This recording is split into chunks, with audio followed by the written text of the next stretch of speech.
বন্ধুরা, তরকারি রান্না করার জন্য এখন পেঁপে গাছ থেকে একটা পেঁপে পারবো। আসুন।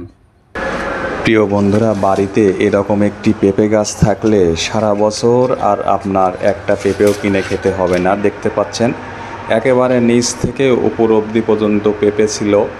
আমরা নিচ থেকে আস্তে আস্তে পাড়া শুরু করেছি। তো আজকেও একটা পেঁপে পারবো।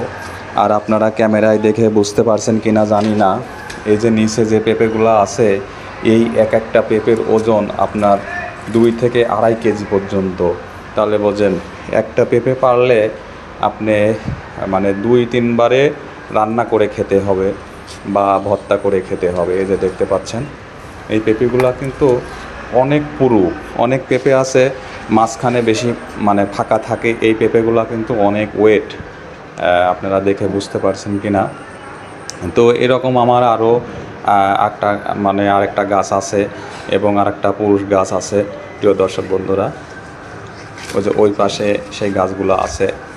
তো আপনারা চেষ্টা করবেন বাসা বাড়িতে বা অনেকে কিন্তু এখন ছাদের উপরেও পেঁপে চাষ করে থাকে প্রিয় দর্শক বন্ধুরা। এবং এখন উন্নত জাতের পেঁপে আছে, যে পেঁপে মানে ছোট গাছ থেকেই শুরু করে পেঁপে ধরা। তো এই যে দেখতে পাচ্ছেন আমরা পেঁপেটি পারলাম। তো মানে 2-3 দিন পর পরে কিন্তু আমরা এক একটা করে পেঁপে পারি, আমাদের আর বাজার থেকে কিনে খেতে হয় না। আরও কিছু পেঁপে আছে, সেগুলো পাকিয়ে খাবো। সবাই ভালো থাকবেন।